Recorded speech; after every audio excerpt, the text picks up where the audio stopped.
And eventually they demand that I hand over my cell phone and my computer and the passwords for them, which I was somewhat kind of aware of kind of these policies. Folks have been reporting on this for a while. Maybe I should have kept this in mind a little bit more while I was traveling, but say at the border, they can seize your electronic devices for any reason. And so I people can criticize me or not, but I did comply, and I gave them my passwords. And so I asked one of the officers who's in the room while they're all searching my stuff and my devices in the back room. I asked him, what rights do I have here as a U.S. citizen in this situation? And he said, well, if this was inland, we would have to get a warrant.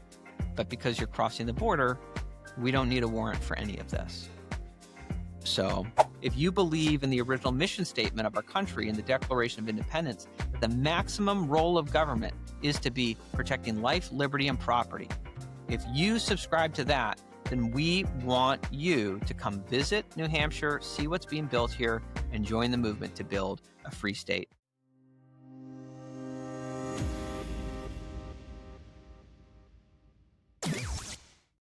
Hey everybody, today on Treasury Orange, I'm talking with the Honorable Eric Brakey. Eric is a 3-time state senator in the state of Maine and is now executive director of the Free State Project in New Hampshire. Eric, welcome to the show. Glad to be on, Tyler. Thank you for the invitation. You got it, man.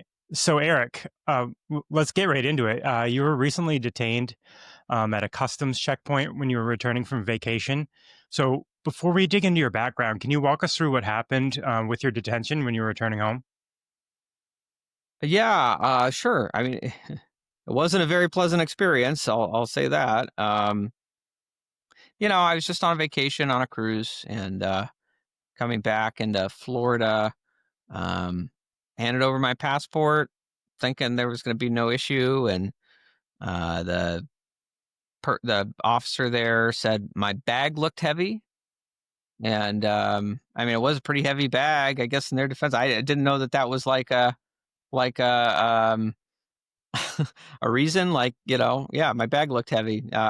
Usually, maybe I should have broken it up into 2 different roller bags, but I thought, what, I trying to save on those bag check fees when you go through the airport. So I figured, let me try to fit everything into a duffel bag. And I did. Well, anyway, so the bag was heavy, and she demanded I come with her to this back room where they rifled through all of my belongings, including books I had on me, and including my personal journal, which I keep. I've been keeping a personal journal since high school. It's where I write my most private thoughts, and I'm a big practitioner of Stoicism. It's been very important to me, and journaling is a very important practice in Stoicism for understanding your own thoughts so a lot of very private thoughts and on all sorts of things.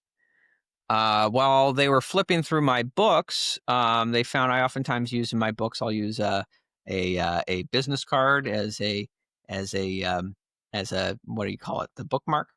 And she opens my copy of I think it was book I'm reading, this 101 series. It was Philosophy 101, and finds a business card for me as executive director of the Free State Project. So she asked me, what is this? Is this an organization that you're with? And I say, yeah, I run this nonprofit organization. And she starts grilling me well, what's the nature of this organization? So, well, we're kind of a libertarian nonprofit. Well, what do you do? Where are you based? We're based in New Hampshire. Why are you in New Hampshire? Because we try to get people to move there for libertarianism. Well, why would they want to move to New Hampshire? Because it's the most libertarian state in the country, where there's no income tax and no sales tax and school choice and gun rights, And she moves on from that. She gets to another book, which happens to be the Meditations by Marcus Aurelius. And she finds in there another business card, which is an old business card of mine. Says State Senator Eric Brakey of Maine. And so she looks at it. She says, are you a state senator? And I said, well, not currently, but I was for 6 years. Now I'm in New Hampshire. So she didn't seem to, some people say, ask me, were you flagged? You're on a list? And, you know, they didn't seem to know who I was. So I don't know. I mean, who knows what they see when they scan your passport? I have no idea. But the official reason is my bag was heavy, and she seemed to discover who I was as things went along. And they go through my entire written journal.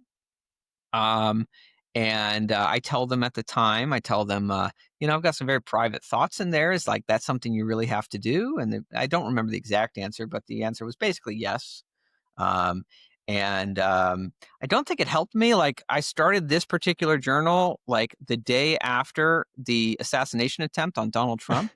And so I'm at the started this new one. I was at the Republican National Convention as a delegate from Maine, and I'm writing about like, wow, there was assassination attempt against Donald Trump yesterday. We're going to this convention. Like, what is this all about? How is this going to affect the energy here? So I don't think it helped that on the very first page of this journal was the word assassination.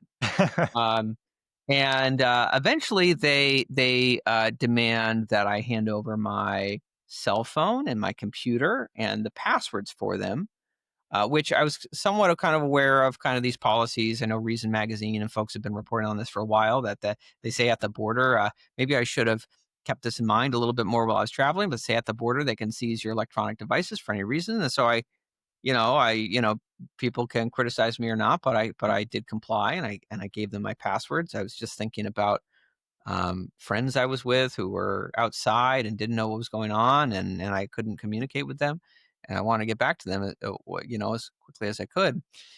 So they take my devices into a back room. They're going through them all, and I guess they didn't find whatever they were looking for. Um, they eventually they come back to me, and almost the tone has changed a little bit. Like, suddenly they're maybe a little apologetic, and and but the supervisor. And by the way, while I'm waiting here, I think it's an important point to know. I asked one of the officers. I kind of knew the answer, but I just kind of wanted to make it very clear that this is not something I consent to. And so I asked one of the officers who's in the room while they're all searching my stuff and my devices in the back room. I asked him, what rights do I have here as a U.S. citizen in this situation? And he said, well, if this was inland, we would have to get a warrant. But because you're crossing the border, we don't need a warrant for any of this. So eventually they come back with my devices, with my stuff. I get to put everything together, but there's a supervisor who comes and says, okay, we got to go in the back room. Got to sit down. You got to answer some questions. And the questions were basically, tell us about the Free State Project. And I had to explain, right, we're a nonprofit organization. We're a libertarian nonprofit organization.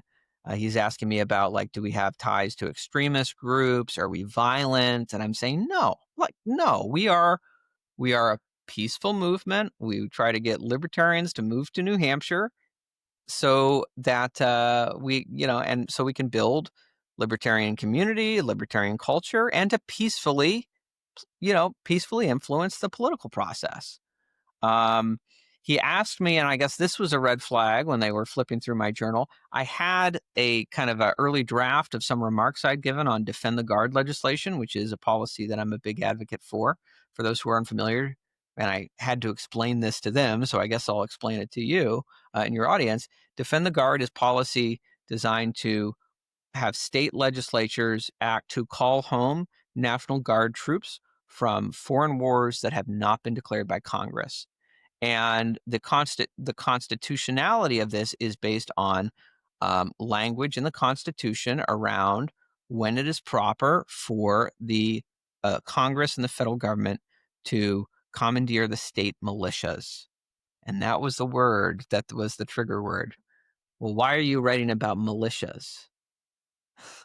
So I had to explain the policy and it's the Constitution and how, like, this has been passed in the New Hampshire House of Representatives and the Idaho Senate and the Arizona Senate. Like, this is working through multiple state legislatures, right?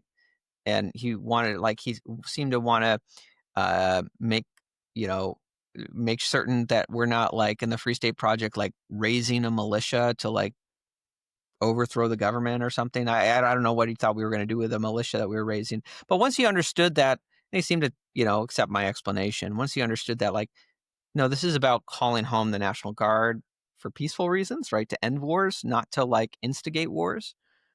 He seemed to accept that, but then he said, and I think at this point he was a little apologetic. I think he kind of realized, like, okay, this is not maybe what we thought it was.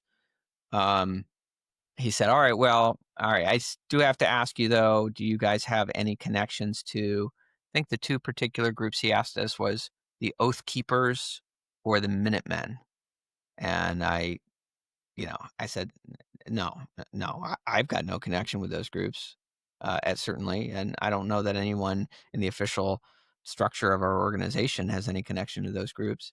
I did make sure to emphasize that, like, the Free State movement is broad and we don't centrally plan people. We don't take responsibility for the individual actions of every single person who calls himself a Free Stater. We just try to get people here and build community.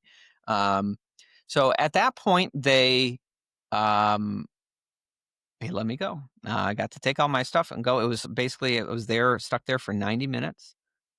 Um, and I guess I'm grateful that, I don't know if it's just like all the times I've been in like high stress political situations, but I was able to stay very calm. I was able to just like, you know, um, be very diplomatic through the whole thing.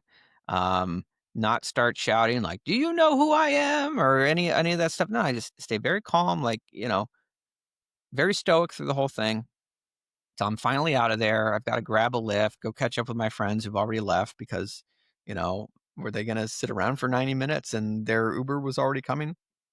So I have to go catch up with them and loop them into what happened. And, I just remember like afterwards, just like once you're like out of the danger, it just kind of like, maybe it's like I don't know, whatever the chemicals are in your brain finally that kind of help you get through these kind of high pressure moments, like suddenly recedes and it's just like boom, it just like hits me. And like the degree of violation that I've just been through. Um, you know, uh, and look, I don't want to sound too dramatic. Like, I know that this is not the worst thing that the federal government does to people.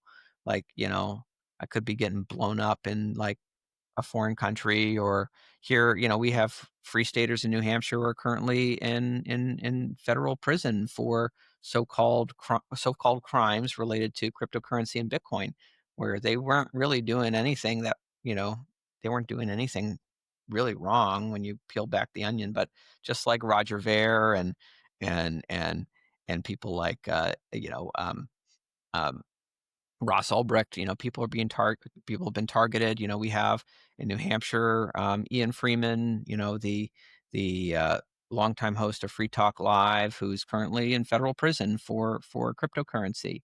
So I recognize it could have been a lot worse. This isn't the worst thing that's ever happened to someone, but it is a pretty disturbing violation of our Fourth Amendment that U.S. citizens, and it's not just me. After kind of I posted about it, I had so many people reach out to me with similar stories of having their electronic devices taken and rummaged through with no probable cause, with no warrant. And this is not something you would think. I mean, unless you're paying attention, and I pay attention more than most, so I was somewhat aware of this. It's not something you think would happen in the United States of America to a U.S. citizen who is not suspected with any kind of reasonable suspicion of a crime. So that's the story. Wow, Eric, it is wild.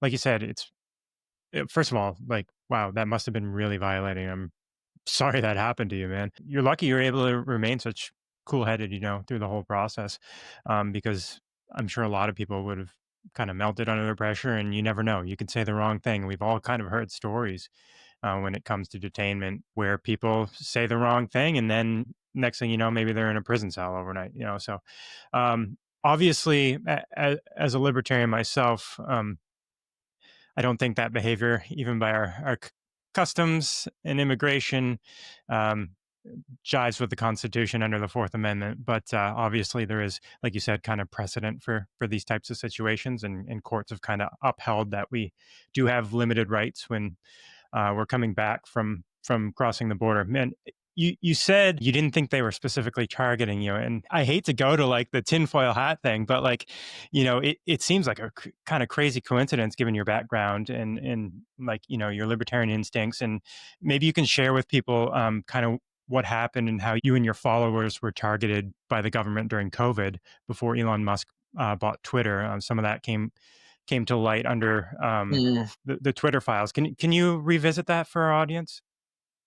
Sure. Well, this was actually pre-COVID, when I was running for the U.S. Senate in Maine. I was the Republican candidate in 2018 against Senator Angus King, and I think it really started when Senator King was speaking at a 9/11 commemoration ceremony in Auburn, Maine, which was the biggest city where where I've been a state senator for 3 terms. And I've been a critic of Senator King on a number of things, but one of my deepest issues is the wars. It's a big reason why I'm a big advocate for defend the guard and practical strategies to try to end this unconstitutional situation where we have undeclared forever wars.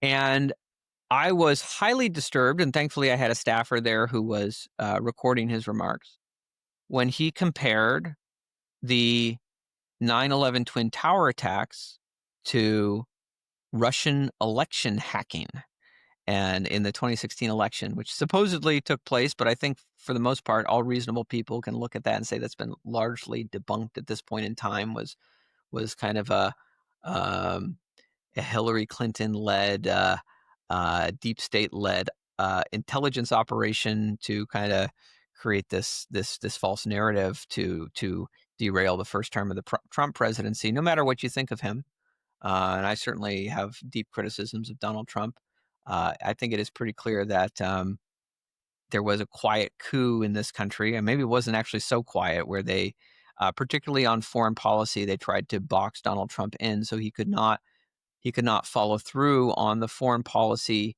promises he campaigned on to try to normalize relations with Russia and avoid escalation to the kinds of wars that we find ourselves in today. Between this proxy war that's going on in Ukraine, between, you feel bad for the Ukrainians because they're just pawns in this. It's a proxy war between our government and their government, and our government picked this fight, as we have done things. By we, I mean our national government has done things like the 2014 coup that overthrew the democratically elected government of Ukraine. And so we put this video because I thought it was pretty disturbing, of this kind of saber rattling with Russia, and this comparison between the 9/11 attacks and this conspiracy theory. And none of the main media would touch it, because I think Angus is like a former member of the main media. They treat him with kid gloves. I mean, I always felt like it's like he could come out of the bathroom and they would be there to applaud about what a great job he did. It's kind of perverse as you watch it over a long period of time. But it did get picked up. It got shared around a lot online, and it got picked up by Tucker Carlson and Breitbart.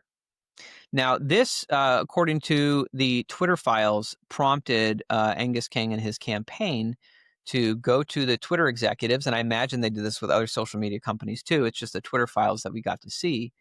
And asked them to take the video down, and they didn't, but they did ask him, well, if there's problematic content and there's people putting problematic content out, can you provide us with a list of usernames that you're concerned about? And so they did furnish to Twitter a list of, I think it was at least more than 100. I mean, time goes on, I can't remember how many exactly, but at least more than 100 usernames of people who they had flagged as, some people they had flagged as like oh, this person is like maybe we suspect maybe it's a Russian bot. But some people are just like, this person is saying untrue things about us. Well, I guess that's all like in the eyes of the beholder to some degree. I certainly wouldn't trust Angus King to be the arbiter of truth. For example, like one person that was on the list was David Jones, who is currently a Republican candidate for governor in the state of Maine, but was a big supporter of mine. And you go through the list, and a lot of these folks were just supporters of mine, sharing our campaign messaging.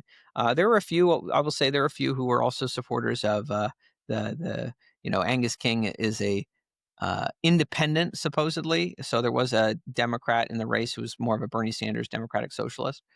So there were a few supporters of his who were on that list. So he was trying to censor his opponents online by providing this list. And if you went through it, we didn't get this until years after it had taken place, but if you went through and you looked up a lot of those usernames, you would have found at that point in time that the Twitter files were released that a lot of these usernames no longer existed anymore. They were not active accounts. And so, you can speculate as to why that is. Was it that Twitter was actively banning these folks and suspending their accounts, or maybe they took it down? Maybe sometimes people just, as years go by, they disable their own accounts. I don't know exactly, but it was very clearly a sitting U.S. senator, and I think it's also relevant. He's on the Senate Intelligence Committee, where he's kind of involved with a lot of these deep state intelligence agencies that have been doing a lot of the very problematic foreign policy actions that our country has been engaged in. Basically jawboning Twitter to censor his political opponents. And I think with Matt Taibbi, I think specifically mentioned, like, he seems to have a lot of complaints about this Eric Brakey guy. Like, you see it in all the emails. So that was the story there. Yeah, I mean, how it relates to the situation I went through. I really will say, certainly I would be surprised if I'm not on some lists. I've been kind of a very high profile. Almost sometimes I feel like I've been Forrest Gumping my way through like a lot of very high profile moments in U.S. history, from like being at the center of the Republican National Convention in 2012 with like the Ron Paul revolt against the Mitt Romney campaign, and leading a like a walkout of delegates when they stripped us Ron Paul delegates from Maine of our credentials, and we kind of really poked them in the eye. I think that's why the Republican establishment was really adamant when I ran for Congress in 2020 that they would spend as much as they needed to make sure I was not the Republican nominee, which they, spent about $500,000 against me. When I was again at the Republican National Convention in 2016, I was on the platform committee, and I was kind of a pretty outspoken voice when I found this language in the platform about we support giving weapons to arm Ukrainians to kill Russians in what was basically the civil war going on in the Donbass region after the Ukrainian coup of 2014. And I basically saw this language and said, what are we doing? Why would we put this in our platform? Ronald Reagan, like, one of his greatest legacies was like de-escalating this conflict and avoiding nuclear war. Why would we say we want to give weapons to kill Russians? Doesn't that seem a little provocative to put it in our platform? And I was voted down because the neoconservatives basically kind of had a grip on things. But a representative from the Donald Trump campaign, who I think was, my understanding, was operating kind of independently, but just kind of like understood, maybe heard the point I was making and said, yeah, this doesn't actually sound like it is in alignment with the stated foreign policy goals that Donald Trump was campaigning on in 2016 about trying to normalize relations here and finding ways to get along better. And so he came in and proposed like a more down the road, moderate amendment to say, we're going to give aid, but let's take out all references to lethal weapons. It's like, all right, well, that's a little better. But of course, the fact that he did that and that passed, that became a central point in the kind of the what do they call it? What was the document that was the center of Russiagate? The Steele Dossier. Yeah, was it I guess that was the Steele Dossier. That here's evidence that, like, Donald Trump is a agent of Vladimir Putin because here his campaign representative is removing language from the proposed platform to send weapons into Ukraine to kill Russians. I personally thought it didn't go far enough. I would have liked to have had the whole section stripped, but anyway, I just found that amusing to know, like, oh wow, here's like, here they're saying, this is evidence of Russian collusion or what have you, and it was just me making a stink, and someone thinking I had a valid point. So I've certainly kind of found myself at a few kind of key moments in a lot of these intriguing foreign policy debates, and I wouldn't be surprised if I'm on a list somewhere, but in this particular case, there was really no indication that they knew who I was. So I don't want to fan the flames of conspiracy without evidence and say that that's what this was. Yeah, it's still really alarming. Seeing your interaction when you were running against Angus King, how a current sitting senator would want to chill free speech in that way. I want to dig into the Free State Project here in a second. Eric, you said before that Ron Paul's presidential campaign kind of changed your trajectory. Can you get into that a little bit for our audience? Yeah, I was always politically interested growing up, but I was not politically wise. I thought that being politically savvy meant watching Fox News and regurgitating the talking points of Bill O'Reilly and Sean Hannity and a lot of these folks.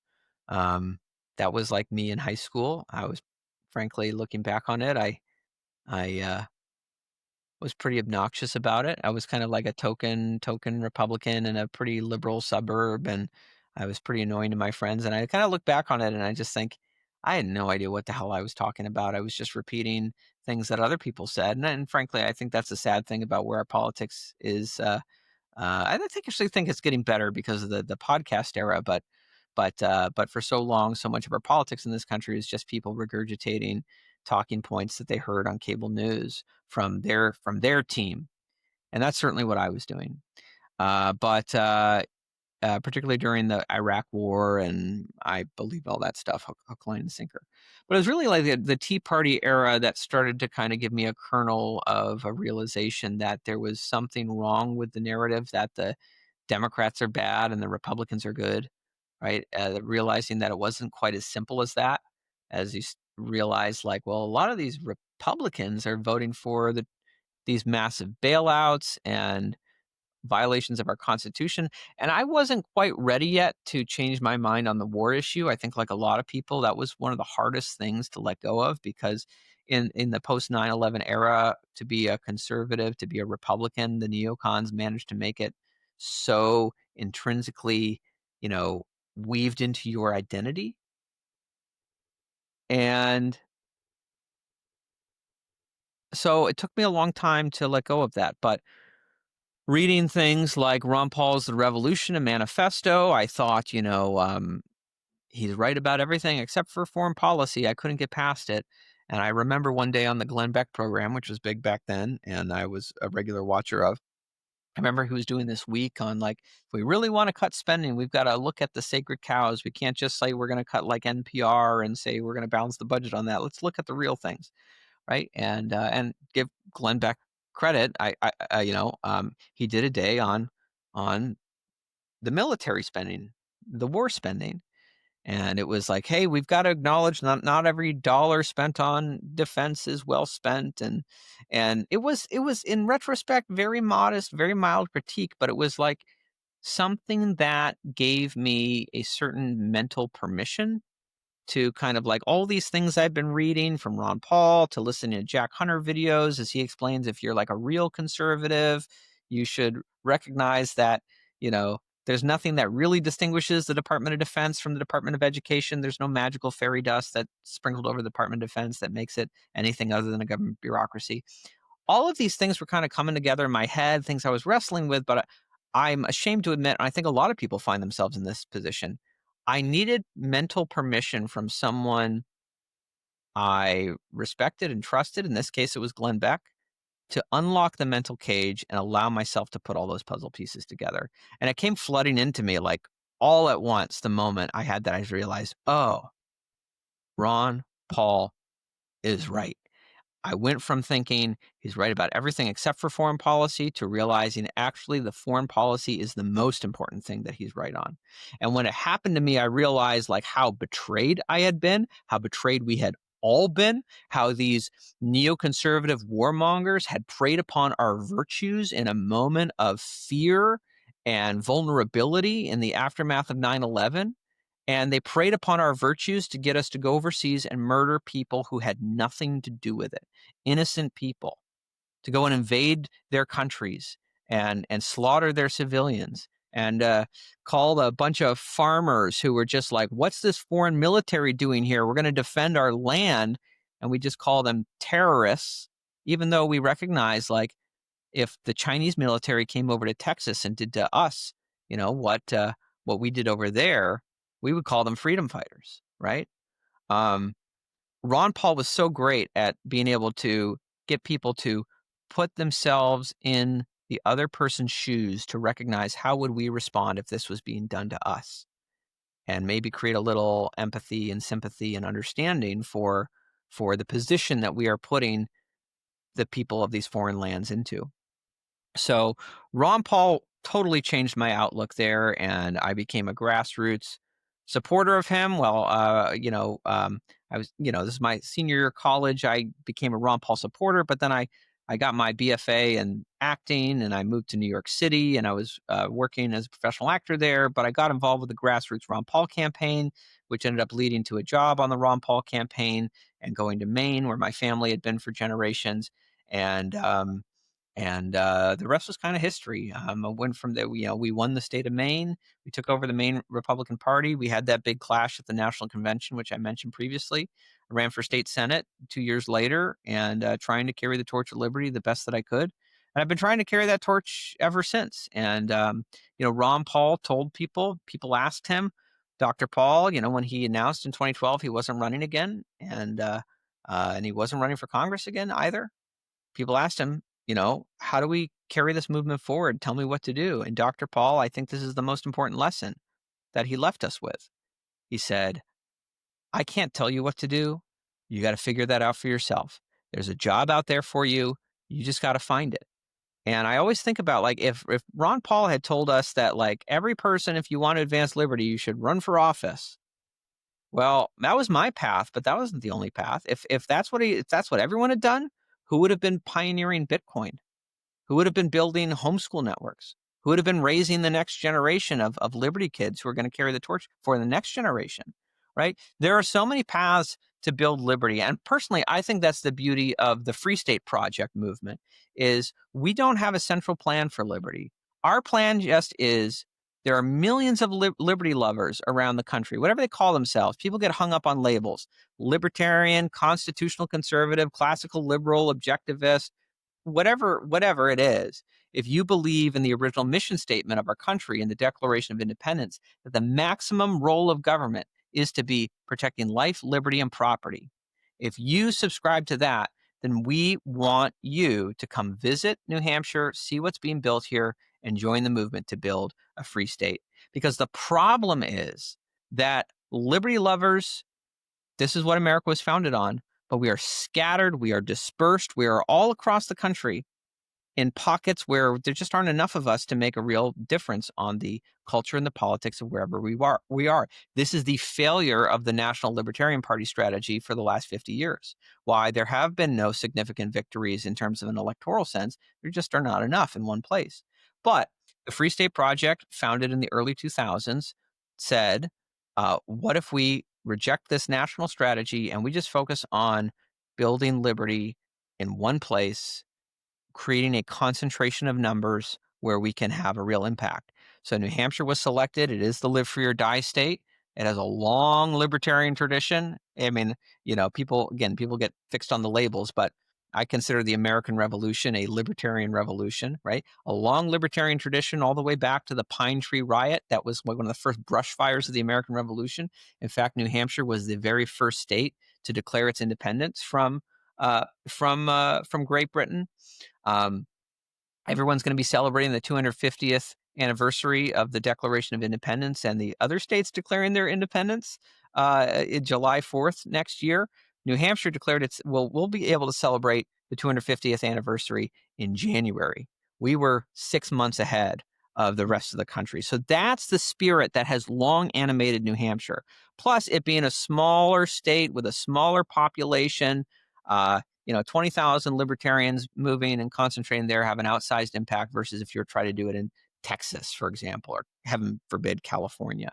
So small state, inherent libertarian culture that already pre-existed there, and bring more libertarians here, and we get to tip the scales towards liberty and away from this progressive ideology, which has captured all the rest of New England. And that has played out very well over the last 20 years.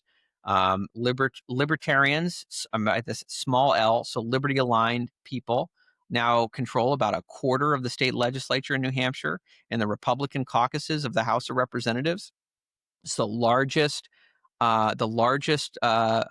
single coalition. Free staters are elected to leadership roles and are driving tax abolition, getting rid of all remnants of the personal income tax, school choice, gun rights, motorist freedoms like getting rid of vehicle inspection mandates, defend the guard legislation. New Hampshire just became the first state with a strategic Bitcoin reserve, which I know some people ask about, like, is it really a great idea for the states to like personally own Bitcoin? I'd say yes, because I think it actually gives the states a real skin in the game to fight back if the federal government ever tries to destroy Bitcoin. I think people should understand that. So I'm not a fan of state power unless we're using it and positioning it to defend our freedoms against national power. And I think it's a very legitimate use of state power to nullify and fight back under 10th Amendment principles.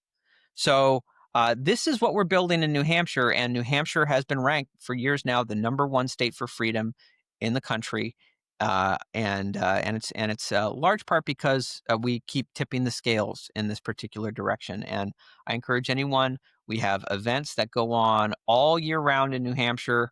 If you haven't been to New Hampshire, I wonder if you can really call yourself a libertarian. This is like the libertarian homeland. You got to come and visit it. So people should check out our website, fsp.org. Check out the events that are going on all the time. Sign up for our email newsletter, which I write every single week.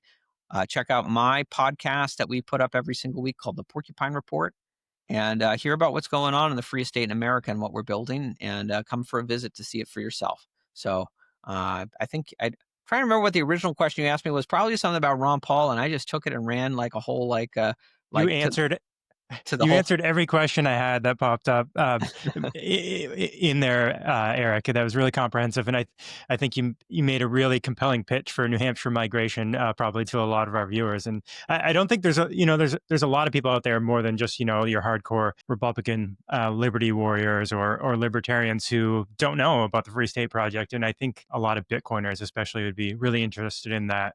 Yeah, I mean, New Hampshire, we call it's the Granite Cradle of crypto. You're right. Bitcoin wasn't invented here, but this is where the biggest concentration of earliest adopters were, because the Free State movement is here, and people saw the potential of Bitcoin before others did to challenge the central banking fiat system. Like Ron Paul told us, like, end the Fed. They found a non-state way to try to erode the power of the Federal Reserve. And so this is the power of the concentration strategy and the networking effect. We didn't invent it here, but we rocked it in its cradle. We nursed it until it was big and strong, and now it's the multi-billion-dollar asset that it is. I love it, Eric.